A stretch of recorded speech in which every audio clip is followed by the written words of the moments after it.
A OTAN está agora realizando exercícios de guerra ao redor de Kaliningrado, a região mais vulnerável que a Rússia possui. E os russos estão dizendo abertamente que isso é um ensaio para uma guerra futura. Agora, aqui está a parte que torna tudo muito pior para o Kremlin. Putin causou isso a si mesmo. E vamos explicar como ele fez isso em um instante. Mas Putin está fazendo agora o que ele sempre faz quando está em apuros. Ele está agora atacando civis ucranianos, na esperança de mostrar algum tipo de vitória para a população russa, que está ficando cansada dele. Infelizmente, isso também não está funcionando como ele esperava. A Ucrânia está agora revidando após o ataque criminoso de Putin, e a economia russa está desmoronando diante dos nossos olhos. Algumas das maiores empresas da Rússia perderam quase 1/3 do seu valor em um único dia. Nenhum país consegue sustentar isso. E como vocês sabem, Putin pode não sobreviver a isso. Agora, como se tudo isso já não fosse ruim o suficiente, ontem foi o dia da independência da Ucrânia. Líderes e todo mundo voaram para Kiev para celebrar, e um deles veio trazendo um presente que ninguém esperava. Um acordo de armas que pode ter um impacto enorme nesta guerra. Então vamos falar sobre tudo isso, começando pelo ataque que Putin usou para dar início a toda essa situação. A noite de 21 de agosto foi horrível para os civis ucranianos. Especialmente para os civis que vivem em Kryvyi, cidade natal de Zelensky. Nessa noite, a Rússia realizou o que é chamado de ataque duplo em um shopping center ucraniano. Ataque duplo significa exatamente o que parece. Primeiro, você atinge um alvo e causa o máximo de dano possível. Depois, você espera. Espera as equipes de emergência chegarem e os médicos e bombeiros começarem a tirar as pessoas dos escombros. E então você atinge o mesmo local novamente, mirando especificamente nos socorristas. Agora, antes de falarmos sobre as vítimas, aqui está um trecho de puro terrorismo que Putin desencadeou.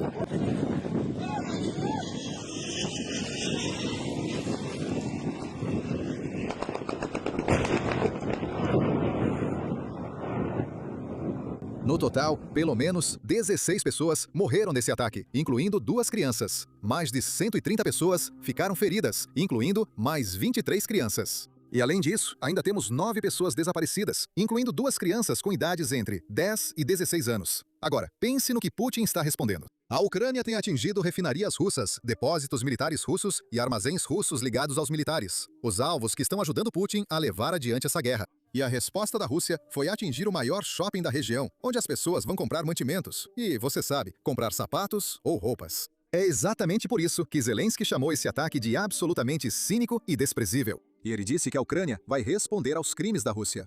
Então, vamos falar sobre essa resposta, porque definitivamente foi algo que a Rússia não esperava. A resposta ucraniana começou já no dia seguinte, e de certa forma, foi uma continuação de uma campanha que a Ucrânia já vem realizando há bastante tempo. A campanha contra depósitos e empresas de logística russas que mantêm o abastecimento militar da Rússia. Vocês lembram da Wildberries, né? É a maior cópia da Amazon na Rússia. E aquele bingo que a gente vem acompanhando aqui no canal. Bem, tem um pequeno problema com esse bingo. A Ucrânia basicamente ficou sem grandes depósitos da Wildberries para atacar. Então eles simplesmente mudaram o foco para o próximo nome da lista, Ozon. Ozon é basicamente a mesma coisa que a Wildberries, mas é a segunda maior empresa. Então, não é a maior empresa, é a segunda maior. E todas elas basicamente copiam a Amazon. Agora, aqui está a parte engraçada sobre essa empresa. Há poucos dias, havia muitas pessoas dentro da Rússia especulando, ou acho que havia uma teoria da conspiração, dizendo que a Ucrânia está secretamente investindo na Ozon. Agora, o motivo pelo qual as pessoas estavam dizendo isso era porque a Ucrânia estava destruindo todos os depósitos da Wildberries, enquanto a Ozon estava ganhando participação de mercado e, você sabe, se beneficiando dessa campanha que a Ucrânia estava realizando.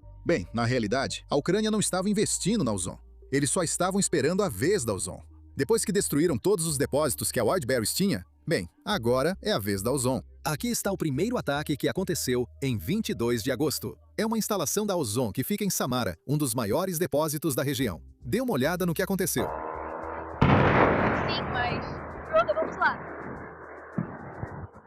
Sou eu. Agora, essa campanha está em andamento há 2 dias. E a cada dia, a Ucrânia está atingindo mais e mais depósitos. Então, eu realmente quero falar sobre a operação da OTAN ao redor de Kaliningrado e como Putin causou esse erro sozinho. Mas antes de entrarmos nesse assunto, eu realmente quero mostrar para vocês todos os vídeos que estão saindo dessa campanha contra a Ozon, porque eu sei que vocês realmente gostam de ver os depósitos militares russos simplesmente explodindo. Então, vamos assistir a eles, e depois falaremos sobre Kaliningrado. Aqui temos mais um vídeo daquele mesmo depósito em Samara. Simplesmente, isso é feito para o... Isso aí, porra. Então, no dia seguinte, a Ucrânia atingiu outro depósito da Ozon em Orenburg. Essa é a maior instalação que essa empresa possui. Dê uma olhada no vídeo. Блядь. Vocês viram esse vídeo, né? Estou perguntando porque, aparentemente, o governador dessa região não viu o vídeo, já que ele afirmou que todos os danos causados a esse depósito foram provocados por destroços de drones caindo. Agora, se olharmos o vídeo novamente, não parece que foram destroços de drones que causaram o dano. Para mim, parecia que aquele drone estava funcionando perfeitamente bem. Mas vai saber, né?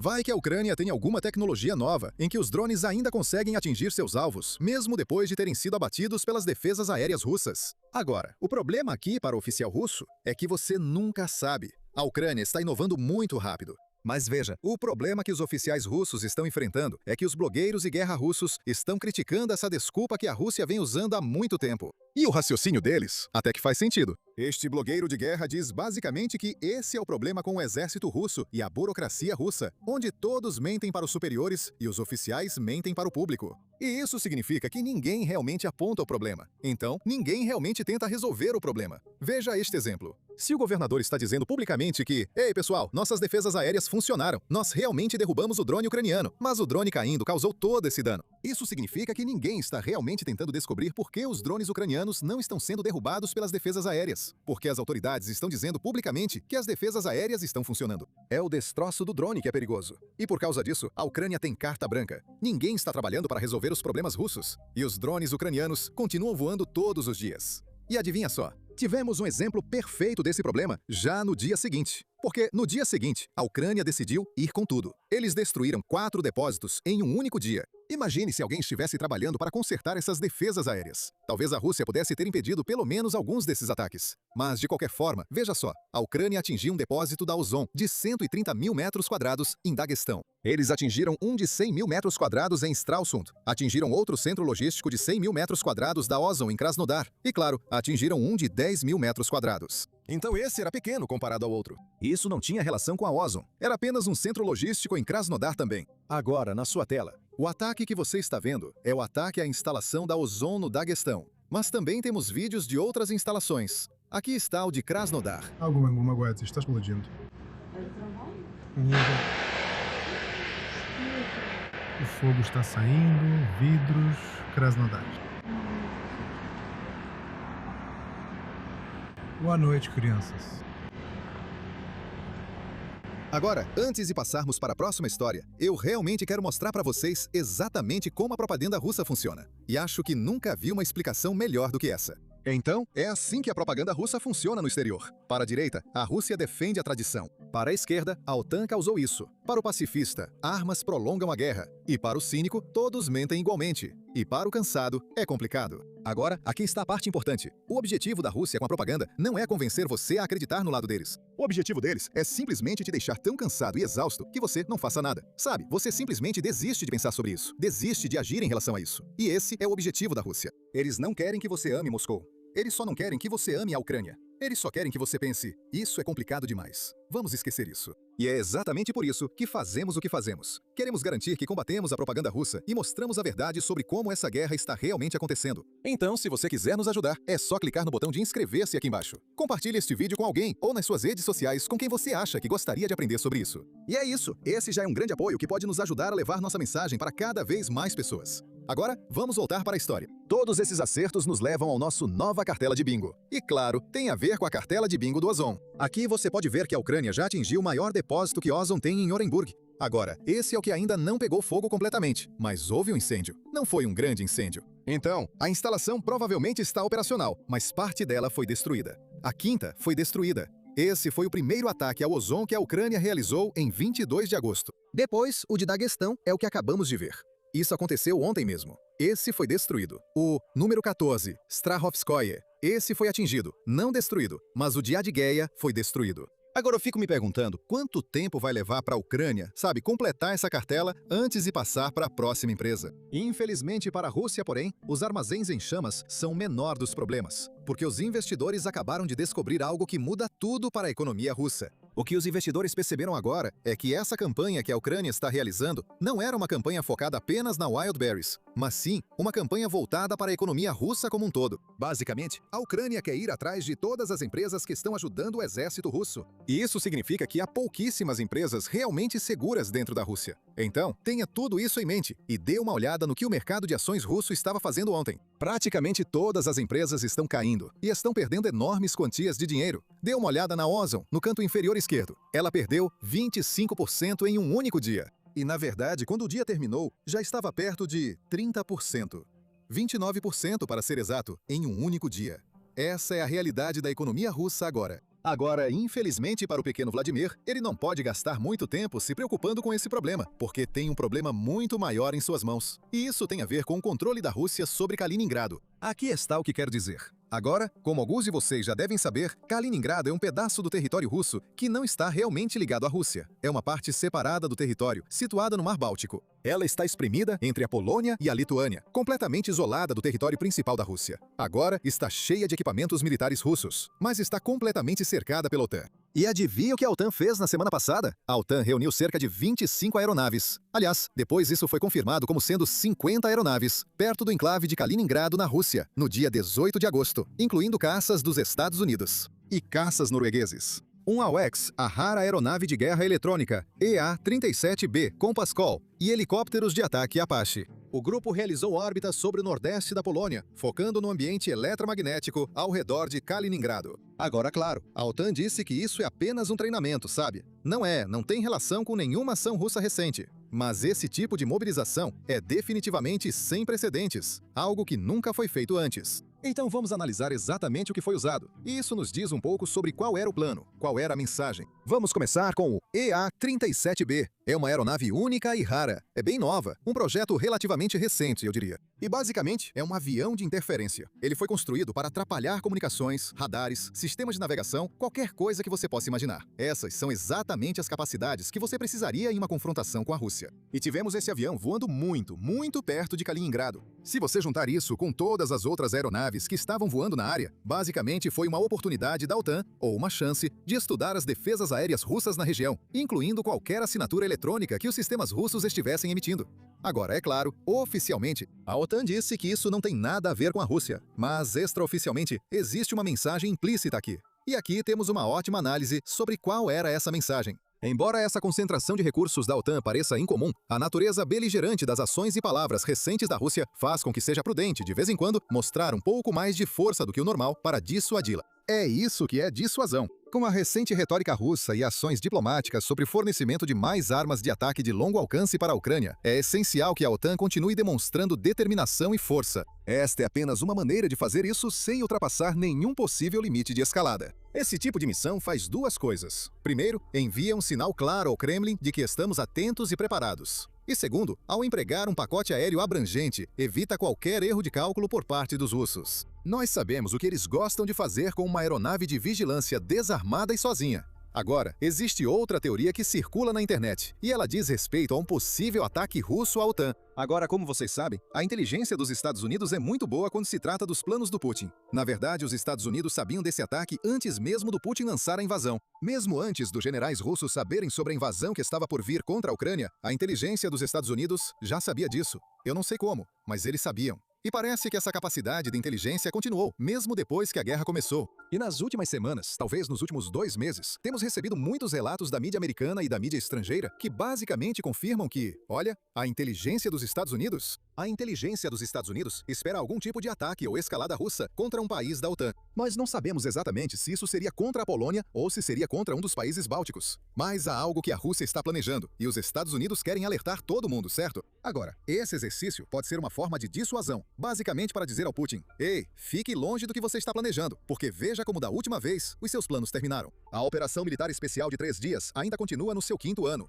Talvez. Novamente, isso é pura especulação. E claro, até agora não tivemos nenhuma resposta do Kremlin sobre o que a OTAN acabou de fazer perto de Kaliningrado. Mas temos algumas declarações de blogueiros militares russos. E essas declarações são muito reveladoras. Então vamos analisá-las. A recente atividade aérea intensa da OTAN perto do enclave russo de Kaliningrado está sendo interpretada por blogueiros militares russos como um ensaio para uma guerra futura. Eles culpam provocações polonesas e especulam que um plano está sendo preparado para bloquear Kaliningrado. Neste momento, o inimigo está ensaiando uma guerra futura que eles próprios preveem que começará na década de 2030. O primeiro ataque será contra o nosso enclave ocidental. A OTAN considera Kaliningrado uma zona de anti-acesso e negação de área. Portanto, eles já estão realizando reconhecimento e procurando por pontos fracos nas defesas do enclave. A composição do grupo de aviação da OTAN é indicativa. O plano mais provável da OTAN em caso de um conflito futuro já foi mencionado repetidamente: bloquear Kaliningrado e forçar a Rússia a tentar alcançá-lo através do corredor da Eslováquia, que os europeus vêm fortalecendo e minando ativamente há alguns anos. O cálculo é que o exército gaste todo o seu potencial ofensivo contra essas linhas defensivas, após o que o inimigo desmoralizado será derrotado por tanques, aviação e artilharia.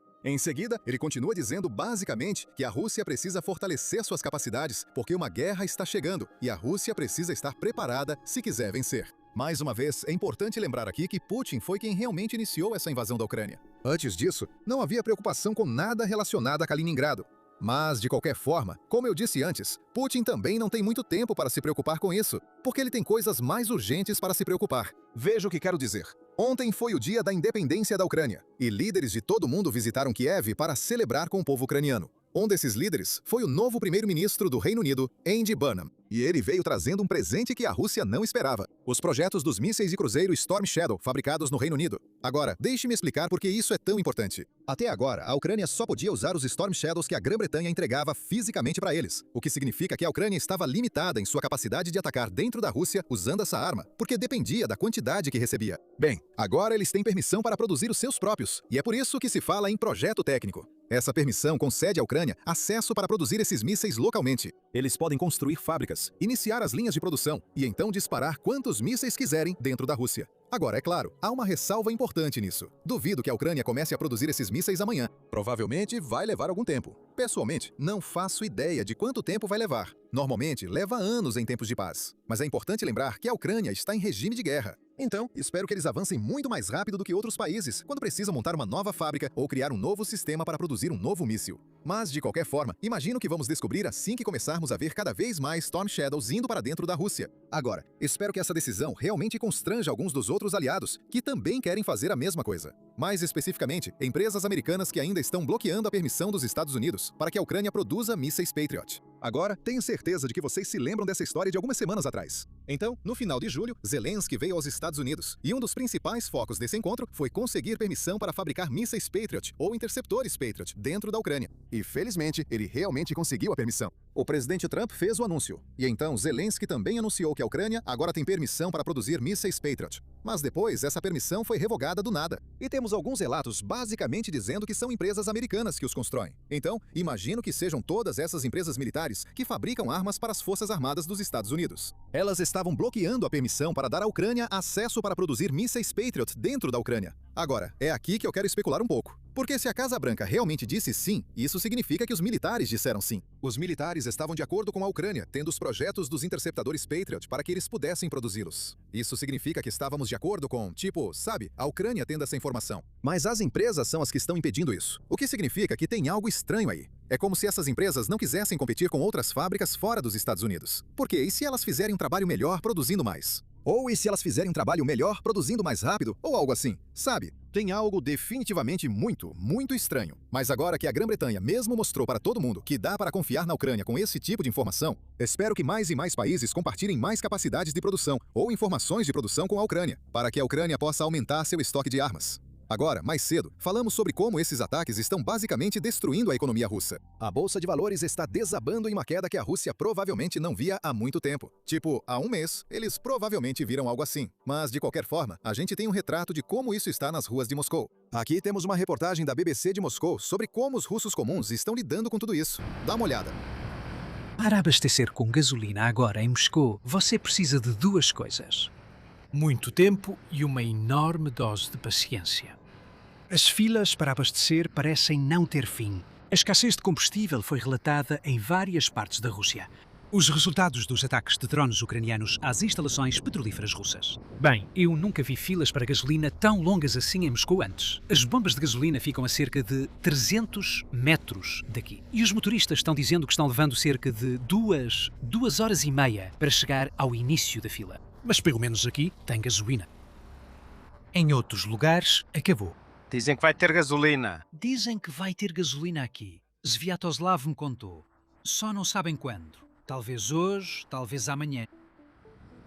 Para aliviar a crise de combustível, a Rússia agora está importando gasolina. extraordinário para uma superpotência energética. Os ataques às refinarias de petróleo já duram meses. A resposta da Ucrânia aos ataques russos. Cada vez mais, essa guerra está chegando ao território russo. E além disso, também temos uma mensagem do próprio presidente Zelensky, que ele divulgou durante a celebração do Dia da Independência. Imagino que essa mensagem tenha sido direcionada diretamente aos russos. Mas ouça só. Putin espera que estejamos cansados. Putin espera que estejamos cansados. Nós sabemos que ele é mortal. Ele nunca nos entendeu. Agora ele não terá tempo para isso. E não terá tempo. Vocês queriam tomar toda a nossa Ucrânia? Vocês queriam tomar toda a nossa Ucrânia, toda a nossa terra. Em vez disso, vocês perderam suas refinarias de petróleo, sua frota, seus lucros e uma geração inteira que vocês mandaram para um moedor de carne. Vocês queriam que nós não existíssemos no mapa. Agora, vocês não existem na agenda internacional da civilização do futuro.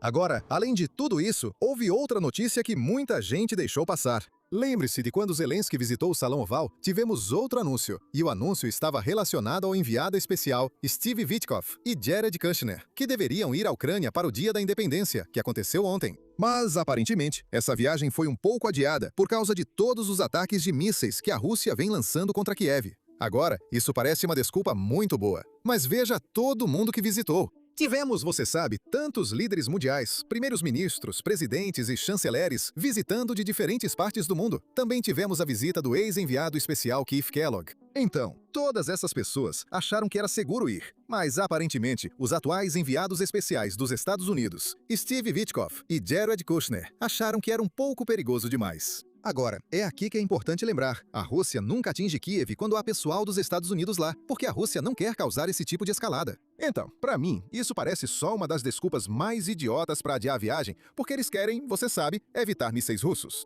Quando, na realidade, sempre que eles vão, os civis ucranianos, na verdade, conseguem dormir bem, porque a Rússia evita atacar cidades onde há pessoal dos Estados Unidos. Os enviados estão presentes. Então, espero que eles vão muito em breve, porque isso seria realmente sem precedentes. Acho que nenhum oficial de alto escalão foi a Kiev, desde que Scott Bessent foi no início de 2025. Então, isso seria muito bom, porque afinal, Steve Witkoff e Jared Kushner estão desempenhando um papel importante nas negociações entre a Rússia e a Ucrânia, e eles já foram à Rússia várias vezes. Mas ainda não foram à Ucrânia nem uma vez sequer.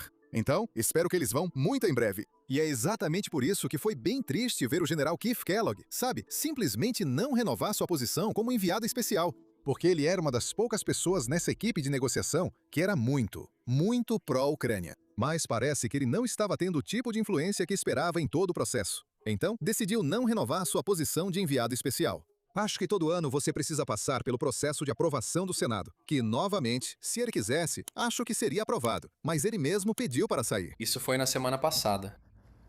A Rússia enviou um monte de blindados. Sim, eu posso contextualizar isso rapidinho, Adam. Uma das coisas que acontece aqui é que você ouve constantemente sobre infiltração russa, e normalmente eles mandam 2, 3, 4 caras juntos. E de vez em quando, mais ou menos a cada 4 semanas, eles formam um grupo maior. E dessa vez eram 9 tanques, 2 veículos blindados de transporte de pessoal e um elemento de infantaria do tamanho de uma companhia. O que acontece agora é que quanto maior o grupo que a Rússia forma, mais rápido a Ucrânia encontra e neutraliza com drones. E foi isso que aconteceu aqui. Isso é ao norte e leste de Pokrovsk. E aí, como está funcionando essa blindagem de porco-espinho? Então olhe para esse tanque. Veja, eles nem se preocuparam em colocar redes, certo? Ok, temos um incêndio no veículo. Bem, há fogo do lado de fora do veículo. Então, os tanques russos, eles tomaram uma decisão há cerca de 50 anos de reduzir a tripulação do tanque de 4 para 3. Então, motorista, atirador e comandante do veículo. Isso permitiu que eles fizessem tanques menores e mais baixos. Essa era a ideia deles, sabe? Essa era a intenção deles. Mas, para fazer isso, eles têm um carregador automático. Mas isso significa que a tripulação do tanque fica sem paredes de proteção contra explosões. E aqui está um cara pilotando uma motocicleta Mitre. Ele vai se transformar em um astronauta agora. A tripulação do tanque está sentada em cima da munição. E não é só a munição, há projéteis e também cargas propelentes. Então, eles estão literalmente sentados em sacos de pólvora. E é por isso que esses tanques explodem. Então, se você voltar um pouco, vai ver aquele cruzamento bem peculiar onde eles estavam. Você sempre quer evitar esses lugares porque são muito fáceis de encontrar em um mapa. Então, não eram apenas 4 ruas se encontrando. Eram tipo 6. Tinha uma curva. É fácil descrever isso em um mapa, comunicar essa localização e enviar drones para fazer isso. Então, eu acho que em todos os casos em que você vê os veículos parados, eles provavelmente os abandonaram. E 38%, então aquela escotilha está aberta ali. Aquele cara já caiu fora. Você coloca 100 veículos russos em contato com os ucranianos, 38% deles são abandonados pelas tripulações russas. E esse número não mudou nos últimos 3 ou 4 anos. Então, lá vamos nós de novo. Está vendo esse tanque? Ele está parado ali.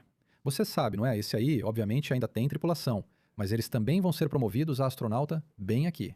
Então temos aqui um sistema completo, é um sistema de lançamento múltiplo de foguetes Grad. Estamos vendo o motivo pelo qual os russos não conseguem colocar grandes elementos de manobra terrestre e implantá-los na linha de frente. Isso acontece toda vez. Sabe, outro dos motivos pelos quais esses veículos não estão indo tão bem é que o combustível é difícil de conseguir. O sistema é tão corrupto que se alguém consegue 500 galões de diesel, transforma isso em 600 galões de diesel, colocando o Windex, certo? Então, o combustível é adulterado. Então, quando eles enviam essa coluna de blindados para frente, como eles estão sendo reabastecidos? Eles estão realmente fornecendo mais combustível para eles? Não, esses caras estão meio que em uma viagem só de ida, sabe? E o negócio é que esses soldados russos aparecem, e com exceção dos caras que dirigem o tanque, porque eles precisam aprender isso, esses caras não são soldados. Eles são totalmente civis. E eles não percebem que estão recebendo ordens absolutamente suicidas. Eles não conseguem entender que todo aquele elemento de assalto vai ser eliminado em 90 minutos, 2 horas. Então, outra coisa é sim, tem aquela interseção muito conspícua de que estávamos falando. Você me descreveu isso. Uma estrada grande vindo do Nordeste. Tem um triângulo grande nela. Aí está.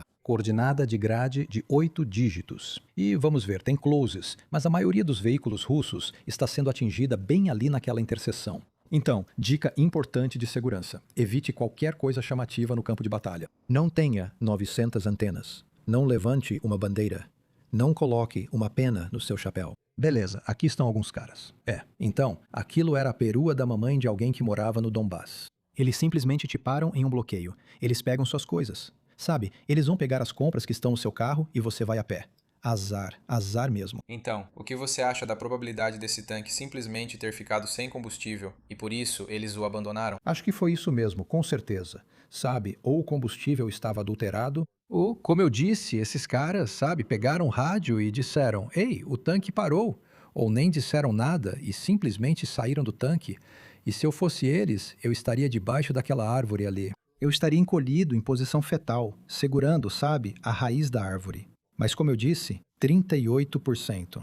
Então, a motivação está, sabe, a motivação é 0. A eficácia em combate é 0. E sabe, esse é simplesmente o mais recente. Houve um evento há cerca de 1 ano ao sul de Kupiansk, que é uma cidade no norte que a Rússia ainda diz controlar. Eles não controlam. Não há, sabe, os únicos russos lá são aqueles com corvos comendo seus olhos. Então, 2 batalhões russos foram atacar ao sul de Kupiansk e eles estavam tentando alcançar o rio Oskil. Eles eram tão gênios táticos que decidiram colocar um batalhão de um lado do riacho e o outro batalhão ao sul do riacho. Eles não estão mais se apoiando mutuamente, certo? Você poderia muito bem ter só um batalhão, porque eles não conseguem lutar juntos. Você não pode pegar o rádio e falar: "Cara, estou sendo massacrado aqui, preciso de ajuda." Bem, eu não consigo atravessar o riacho. Dica importante de segurança. Eles foram aniquilados em 2 horas. 300 caras, 15 tanques e 20 ou 30 veículos de combate de infantaria. Esse foi o maior ataque que eles tentaram recentemente, e isso deve ter sido há uns 18 meses. Então, boa sorte para nossos ouvintes russos. Aqueles quadradinhos que você vê ali são chamados de pickles. Então eles marcaram aquele alvo com um pickle. Obviamente isso diz tanque, T-A, esse N é um N e o K é um K.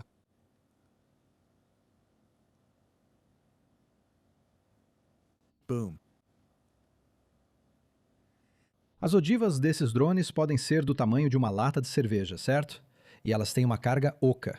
Você configura o explosivo plástico em uma lata de cerveja e isso vai atravessar, sabe, 25 centímetros de aço.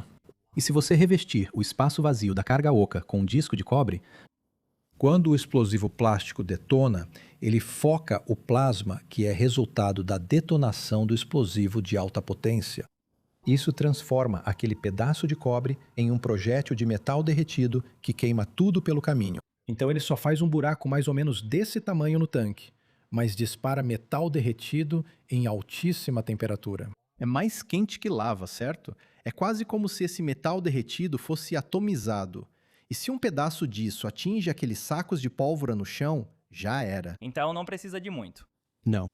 Em um tanque americano, sabe, eles têm o que na parte de trás da torre? Tem uma projeção, que é chamada de nicho traseiro da torre. E é lá que eles guardam a munição. E há uma parede de proteção entre a tripulação e a munição. E os tanques americanos ainda têm um municiador. Então o comandante do tanque diz, uma munição sabor. Sabe, cara, a parede de proteção sobe, o cara coloca a mão dentro de um negócio enorme, tipo uma geladeira cheia dessas coisas, puxa uma delas, a porta de proteção fecha de novo, e ele enfia no culatra. Então os Estados Unidos optaram por um humano em vez de um sistema robótico, e por segregar a munição. Certo, isso. Então isso aqui é quase como os Três Patetas, mas aquele drone estava estacionado ao lado da estrada. E esses caras passaram direto por ele. Eles não estavam prestando atenção. E então, infelizmente para eles, decidiram parar bem ao lado do drone. E essa coisa, obviamente, está indo para a parte vulnerável e não para a parte mais resistente. Então, e se você voltar para, sabe, aquele cara, provavelmente já mostramos de novo, mas ele está carregando um rifle que parece um Mosin Nagant. Esse rifle tem 100 anos de idade.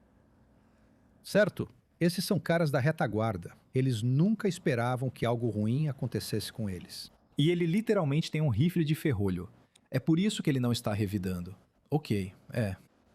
Agora, não posso afirmar com certeza, mas o carregador não está na arma. Então, se for um fuzil padrão AK, acho que não é. Então é um Mosin Nagant. Aqui também você está se escondendo em um lugar muito óbvio. Certo. Mas de qualquer forma, é isso que eu tenho pra vocês. Meu nome é Sam e vejo vocês no próximo vídeo.